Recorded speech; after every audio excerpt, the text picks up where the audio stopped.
এইরকম একটা সার্কিটে যেখানে R1 C1 R2 C2 connected আছে, আমরা দেখতে যাচ্ছি এরকম একটা সার্কিটে ইনপুট ভোল্টেজ এবং আউটপুট ভোল্টেজের রিলেশন কেমন হবে। আচ্ছা, আমরা জানি যে কোনো একটা ক্যাপাসিটরের ইম্পিডেন্স দেখতে হচ্ছে এরকম, ZC equal to 1/J omega সি। ক্যাপাসিটেন্সের ইম্পিডেন্স আসলে ডিপেন্ড করে কী পরিমাণ ফ্রিকোয়েন্সি দেওয়া হয়েছে ইনপুটে তার উপরে। ধরা যাক ইনপুট ফ্রিকোয়েন্সির মান অনেক বেশি, মানে ওমেগার মান যদি অনেক বেশি হয় তাহলে ক্যাপাসিটেন্সের ইম্পিডেন্স আসলে খুব ছোট হবে।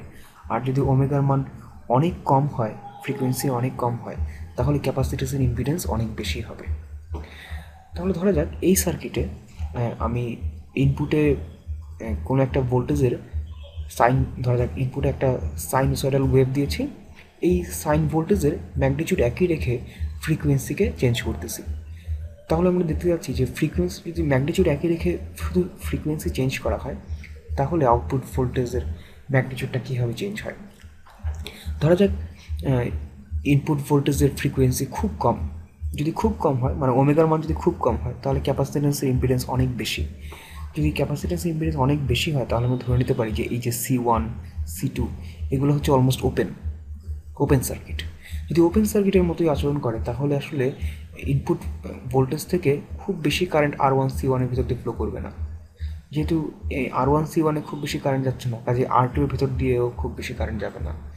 R2 এর ভেতর দিয়ে যদি খুব বেশি কারেন্ট না যায়, তাহলে R2 এর একটু ভোল্টেজ ড্রপও খুব কম হবে, মানে V0 এর মান আসলে খুব কম হবে।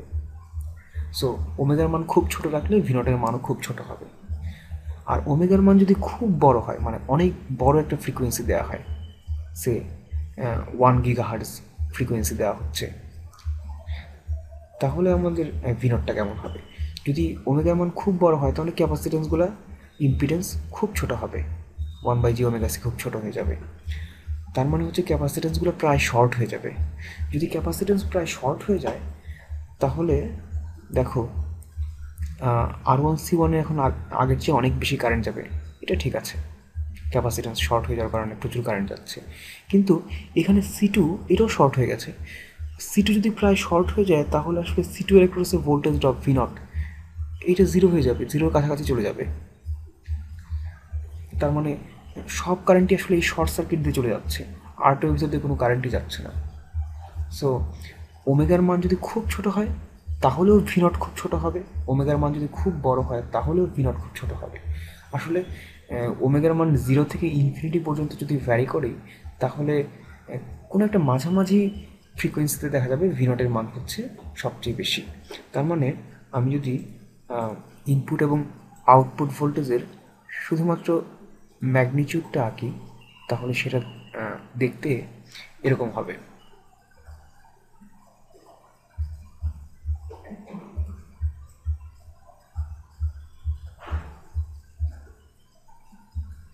এরকম হবে, যেখানে এক্স অ্যাক্সিসে আছে হচ্ছে ফ্রিকোয়েন্সি ওমেগা, আর ওয়াই অ্যাক্সিসে আমি আসলে লিখেছি output voltage divided by input voltage.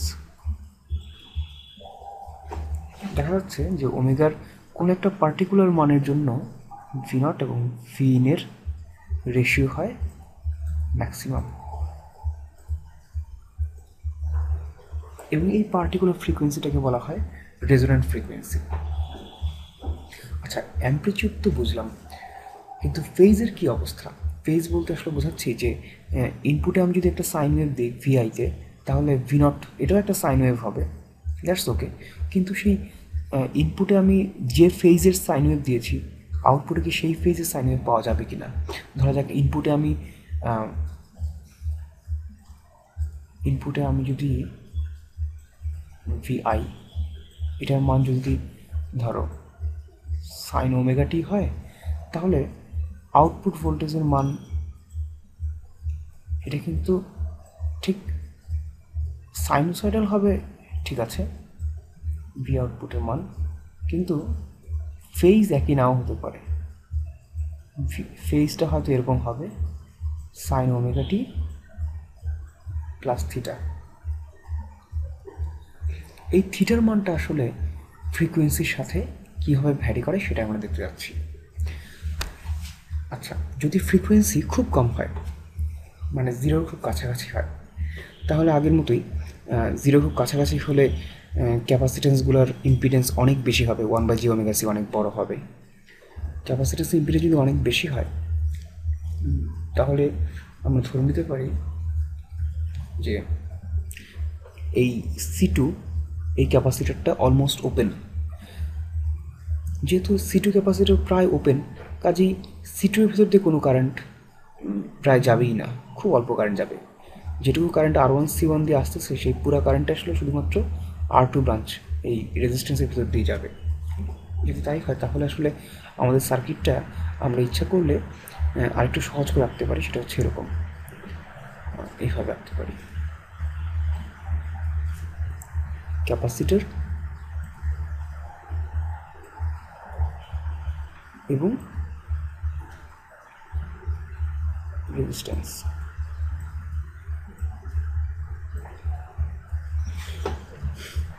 এটা R1, এটা R2, আর এটা হচ্ছে C1।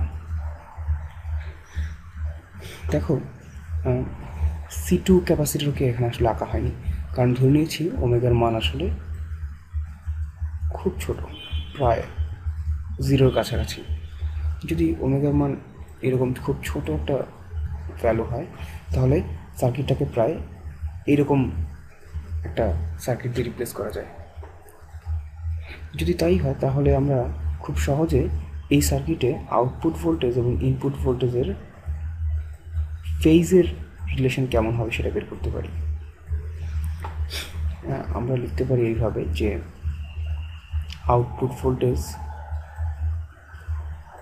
V0, এটা হচ্ছে এরকম হবে। এটা হচ্ছে input voltage VI। Output voltage এবং ইনপুট ভোল্টেজকে আমরা আসলে ইম্পিডেন্স ডিভাইডার রুল অনুসারে লিখতে পারি। দেখা যাচ্ছে এখানে V0 হচ্ছে R2 এর অ্যাক্রসে ড্রপ হচ্ছে, আর এই টোটাল সার্কিটে আসলে তিনটা এলিমেন্ট সিরিজে কানেক্টেড, একটা হচ্ছে R1, আর একটা C1, আর একটা হচ্ছে R2। তাহলে আমরা এভাবে লিখতে পারি, V0কে ইম্পিডেন্স ডিভাইডার রুল অনুসারে লিখতে পারি এরকম। V0 ইকুয়াল টু হবে R2 divided by total impedance, মানে R1 plus R2 plus capacitance in impedance. Capacitance in impedance হচ্ছে 1/j⍵c into input voltage VI। Simply আসলে এই রেজিস্ট্যান্স ডিভাইডার রুল আসলে যেভাবে আমরা অ্যাপ্লাই করি, ঠিক একইভাবে ইম্পিডেন্স ডিভাইডার রুল অনুসারে এটা লিখলাম। তো এটাকে আমি আরেকটু সহজ করে লিখি, এইভাবে লিখি। এই নিচের যেটাকে উপরে যদি উঠে নিয়ে যাই, তাহলে সেটা দেখতে এরকম হবে মাইনাস জে। তাহলে নিচের টোটাল ইম্পিডেন্স হচ্ছে R1 plus R2 minus J into 1/ω_c। তাহলে দেখা যাচ্ছে যে নিচের ডিনোমিনেটর এটা একটা ইমাজিনারি নাম্বার, সো ডেফিনেটলি এটার ফেজ, মানে ফেজ অ্যাঙ্গেল থিটা, এটা হবে এরকম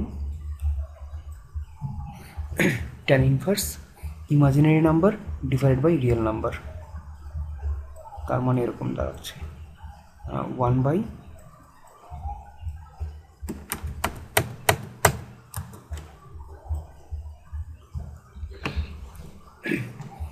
phase angle theta equal to হবে tan inverse 1/R1 plus R2 into ω_c। এবং তোমরা একটু আসলে হিসাব নিকাশ করলেই দেখবে যে এই অ্যাঙ্গেলটা হবে আসলে পজিটিভ অ্যাঙ্গেল, সো প্লাস অ্যাঙ্গেলটা হবে পজিটিভ। দেখো, আমরা এখানে যে অ্যাজাম্পশন ধরে নিয়েছিলাম সেটা হচ্ছে ওমেগার মান আসলে জিরোর খুব কাছাকাছি। তো ওমেগার মান যদি এখানে জিরোর খুব কাছাকাছি বসাও, তাহলে এই থিটার মানটা কত আসবে? tan ইনভার্স 1/0 কাছাকাছি, তার মানে হচ্ছে tan ইনভার্স ইনফিনিটি।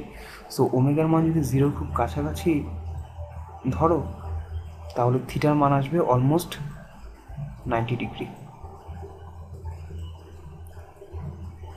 তার মানে ওমেগার মান যখন জিরোর খুব কাছাকাছি, তখন এই ভি আউটপুটের ফেজ অ্যাঙ্গেল ইনপুটের ফেজ অ্যাঙ্গেলের চাইতে 90 ডিগ্রি এগিয়ে থাকবে, লিড করবে।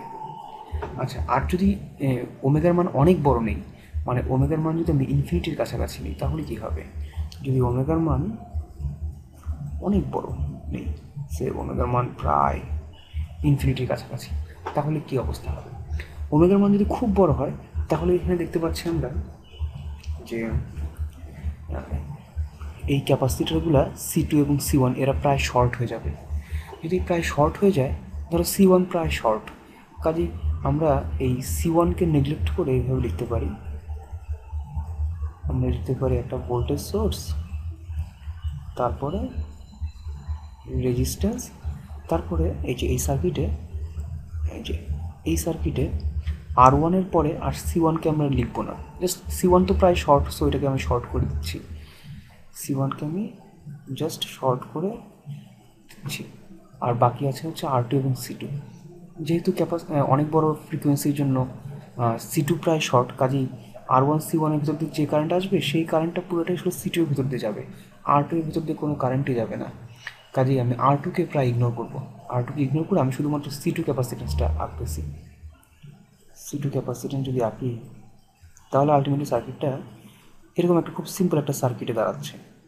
রিমেম্বার, আমি শুধু সার্কিটটাকে মানে অ্যানালিসিস সোজা করার জন্য সার্কিটের কিছু কম্পোনেন্ট বাদ দিই, সার্কিটটা এরকম একটা সার্কিটে দাঁড়াবে, যেখানে এটা হচ্ছে আসলে ইন আর, এটা হচ্ছে আউটপুট।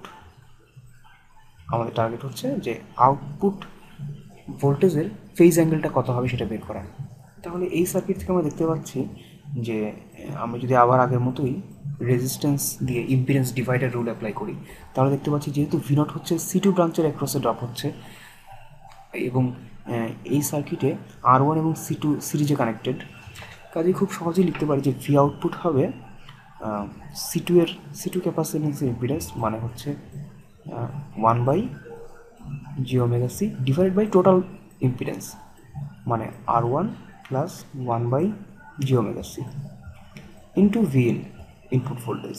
তাহলে এই জিনিসটাকে আরেকটু সিম্পলিফাই করে আমরা এরকম লিখতে পারি, আমরা লিখতে পারি V0 equal to 1/1 plus jωC2 R1। তাহলে এইবার এই আউটপুট ভোল্টেজের ফেজ অ্যাঙ্গেল কীভাবে বের করতে পারি?